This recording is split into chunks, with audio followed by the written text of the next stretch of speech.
She called me at 3 a.m. My card declined at the club. Send me $2,000 right now or they won't let us leave. I replied, call your dad. Then I turned off my phone and went back to sleep. The call I got from the police station the next morning.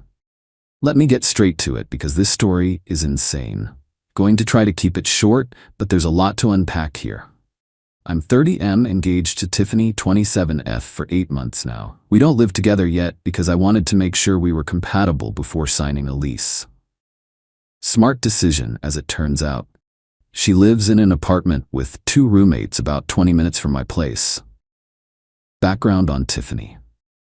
Comes from money but got cut off by her parents 2 years ago for reasons she's always vague about. Claims they're controlling and don't understand her independence. Works at a marketing firm making maybe $40K but spends like she makes $100K. Always dressed perfect, designer bags, expensive dinners, you know the type. We'd been having problems about money for months. She expected me to pick up tabs for everything because that's what boyfriends do, but I'm not made of cash. I work in commercial HVAC making decent money, but I'm not funding someone else's luxury lifestyle. Made that clear from day one. The real issues started when her friends got involved. This group of 4 girls from college who all married rich guys and spend their days shopping and posting Instagram stories from expensive restaurants. They constantly pressure Tiffany to keep up with their lifestyle even though her situation is completely different. These friends are toxic as hell. Always suggesting expensive weekend trips to wine country or Vegas that cost thousands per person. When Tiffany can't afford it, they make snide comments about her budget lifestyle and how sad it is that she has to work for a living. I told Tiffany multiple times that these women weren't real friends. Real friends don't pressure you to spend money you don't have just to fit in with their crowd. But she was desperate to maintain her social status, even if it meant going into debt.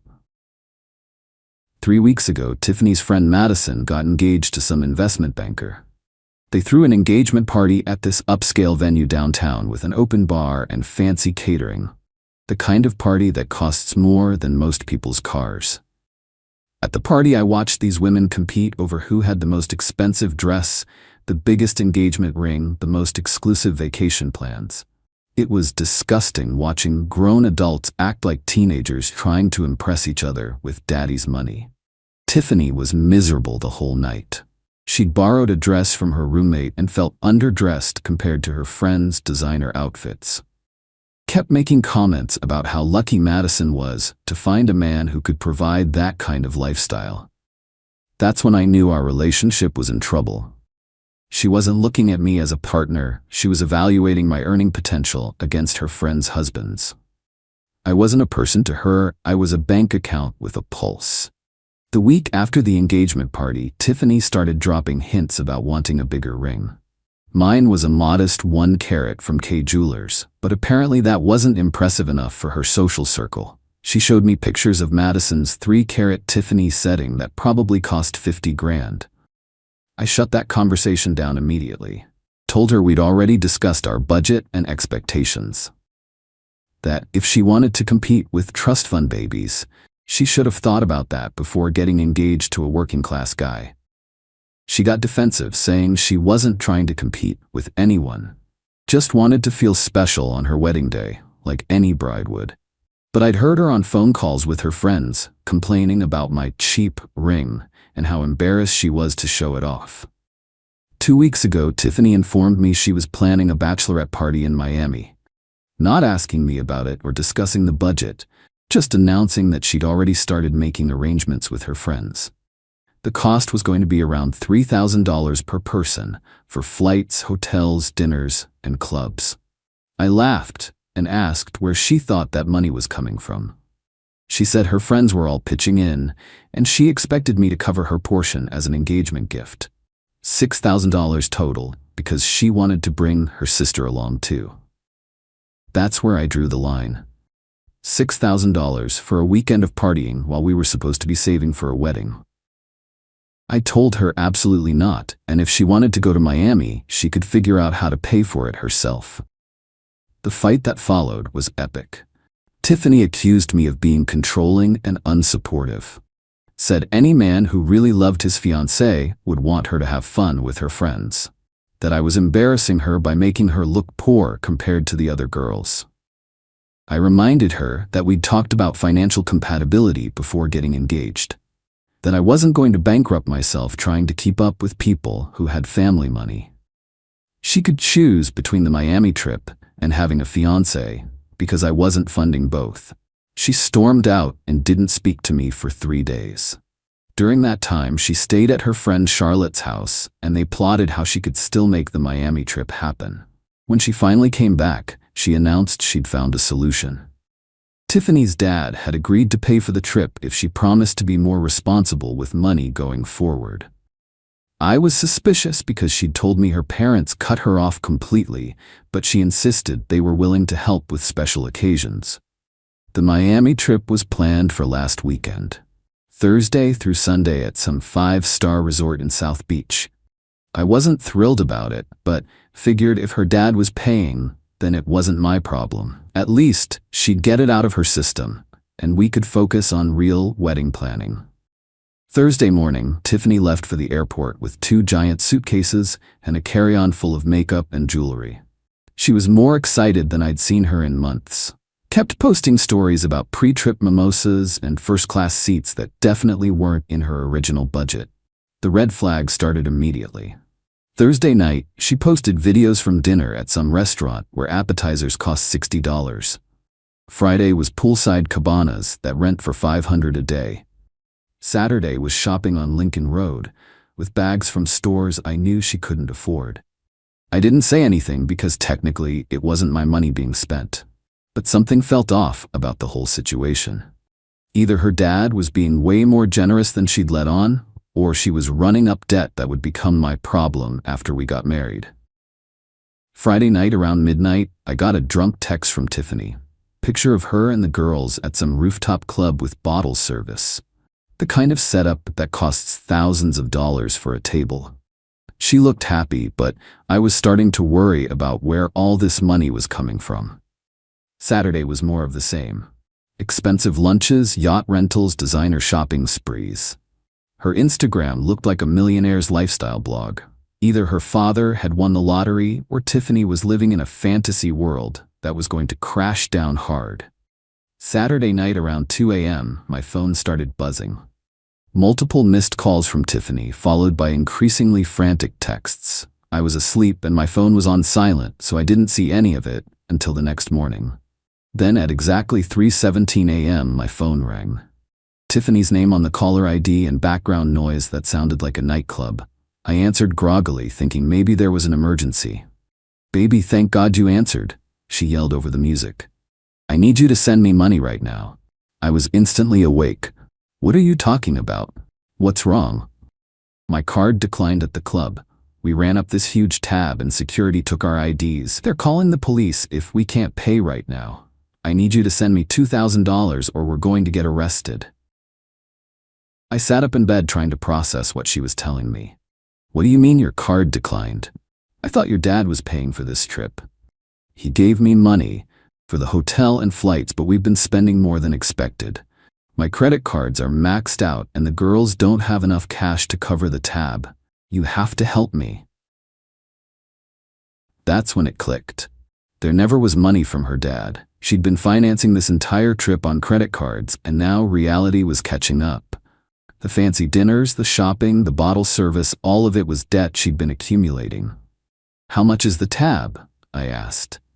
$8,000, but they said they'd settle for $6 if we pay cash tonight. "Please, baby, you have to help us. Security won't give us our IDs back and I'm scared." $8,000 for one night at a club. I couldn't even comprehend spending that kind of money on alcohol. But what really got me was her assumption that I would just wire her thousands of dollars at 3 a.m. to clean up her mess.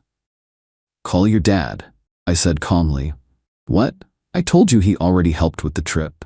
I can't ask him for more money. Please just send me what you can and I'll figure out the rest. You lied about your dad paying for anything, didn't you? This whole trip has been on credit cards, and now you're stuck with a bill you can't pay." Silence on her end, except for the club music in the background. Then she started crying. Please don't do this to me. I made a mistake, but I need help right now. We can talk about everything else later. That's when I made the decision that probably saved my financial future. Call your dad, I repeated. If he has money for your lifestyle, then he has money to get you out of this mess. I'm not your ATM. You can't be serious. I'm your fiancé. When someone you love is in trouble, you help them. When someone you love lies to you about money and runs up thousands in debt behind your back, you learn who they really are. Figure it out yourself. I hung up and turned off my phone, went back to sleep and didn't think about it again until morning. Around 9 a.m. my phone started buzzing the moment I turned it on.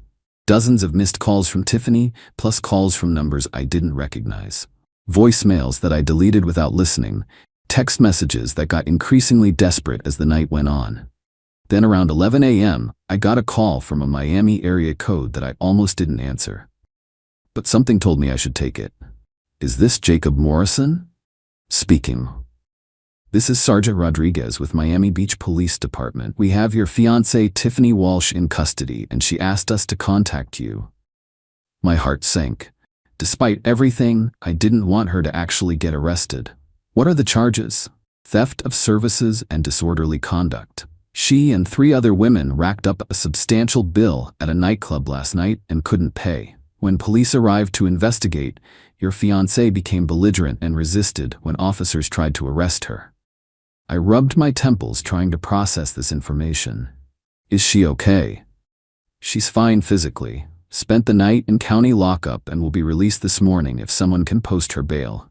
She insisted we call you to arrange payment and pick up. How much is the bail? $1,000 cash or bond. The club is also still seeking restitution for their losses, which we understand totaled over $8,000.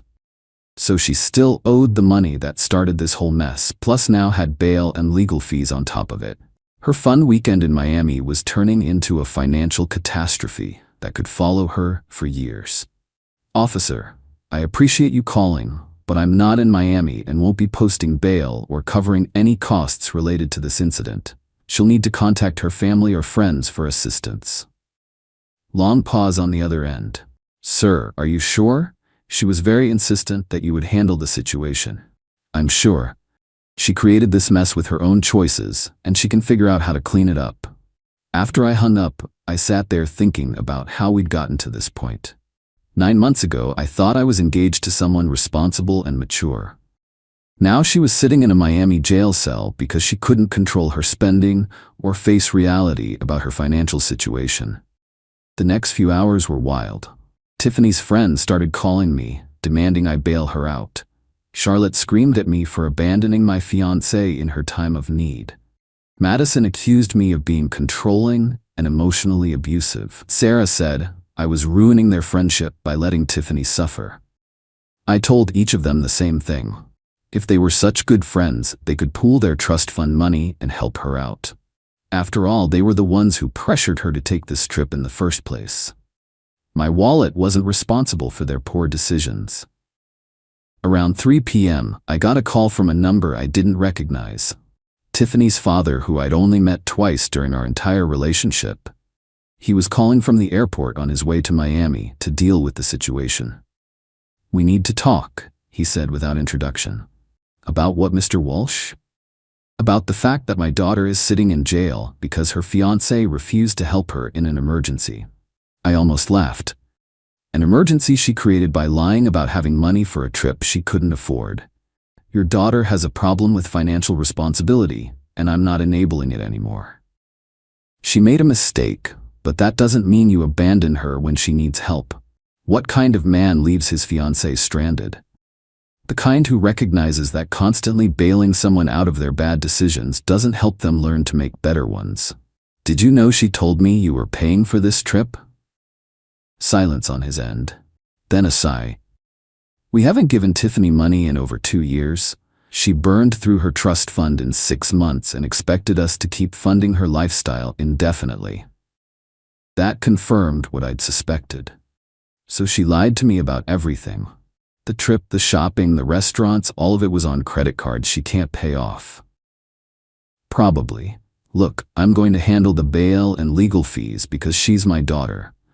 But I think you should know that Tiffany owes roughly $40,000 on various credit cards. This Miami trip probably added another $15,000 to $20,000 to that total. My stomach dropped. $60,000 in credit card debt that she'd been hiding from me. If we'd gotten married, I could have been on the hook for future spending, and her inability to contribute financially would have been my burden. She'd been planning to dump her financial problems on me without my knowledge. Why are you telling me this? Because you seem like a decent guy who deserves to know what he's getting into. Tiffany has always had a problem with money and consequences. We tried to teach her responsibility by cutting her off, but it looks like she just found other ways to fund her spending. After we hung up, I sat there thinking about our entire relationship. How many times had she suggested expensive restaurants and expected me to pay? How often had she bought things she claimed were on sale, but probably went on credit cards? How much debt was she planning to bring into our marriage? That evening, Tiffany called from the airport. Her dad had bailed her out and they were flying back together. She was crying and apologizing, saying she knew she'd messed up, but we could work through it together. I let her talk for about 5 minutes, then cut her off. It's over, Tiffany. What do you mean it's over? I said I was sorry. I know I made mistakes, but people in relationships help each other through difficult times. People in relationships are honest with each other. You've been lying about money for months while racking up debt that would have become my responsibility after marriage. That's not a mistake, it's fraud. You can't break up with me over this. I was scared and desperate. The girls were all spending money, and I didn't want to look poor in front of them. You know how important their friendship is to me. More important than honesty in our relationship, apparently. More important than financial responsibility or planning for our future. You chose to impress people who don't actually care about you over building something real with someone who did. She begged and pleaded for another chance. Promised she'd cut up the credit cards and get financial counseling. Said she'd never lie to me again and would do whatever it took to earn back my trust. But trust isn't something you can just repair with promises after it's been shattered this completely. I'm done, Tiffany. Don't contact me anymore. I blocked her number and spent the rest of the evening taking down pictures and boxing up things she'd left at my place. The engagement was over and I felt lighter than I had in months. The next morning, Tiffany showed up at my door with swollen eyes and yesterday's clothes. She'd driven straight from the airport to try one more time to salvage our relationship. Please don't throw away everything we built over one stupid weekend. I love you, and I know you love me. We can work through this if you just give me a chance. I handed her the box of her belongings. I don't love who you've become. The person I fell for was honest and responsible. You've been lying about money while secretly planning to make me responsible for your debt. That's not love. That's manipulation. Everyone makes mistakes. You're being cruel and heartless. How can you throw away our future over money? I'm not throwing it away over money. I'm ending it because you've shown me that you don't share my values. You care more about appearances and social status than honesty and responsibility. We're not compatible, and we never were. She stood on my porch crying and begging for another chance, but I closed the door. Sometimes you have to make hard decisions to protect your future, even when it hurts in the moment. Update since this blew up. Tiffany's been trying to contact me through mutual friends for the past week. She's apparently in credit counseling and wants to prove she's changed. Her friends are still harassing me on social media, calling me heartless for abandoning her. Found out from her roommate that she owes closer to $70,000 total when you include the Miami trip charges. Her dad hired a lawyer to negotiate down the club bill, but she still owes around $12,000 for that weekend alone. She moved back in with her parents because she can't afford rent anymore. Lost her job because she called out sick for 3 days after getting back from Miami without explanation. My family thinks I made the right choice. Her family is split between being mad at me and being relieved that I won't be taking on her financial problems. I'm focusing on myself and my career now. Looking into buying a house, since I don't have to worry about someone else's debt anymore. Dodged a massive bullet. and learned to trust my instincts about people's character. For anyone dealing with something similar, pay attention to how your partner handles money and stress. Those traits don't magically improve after marriage, they get worse when there are legal protections, making it harder to leave. 3 months ago, I thought I was planning a wedding. Now, I'm planning a life where I don't have to worry about someone else's poor decisions bankrupting me.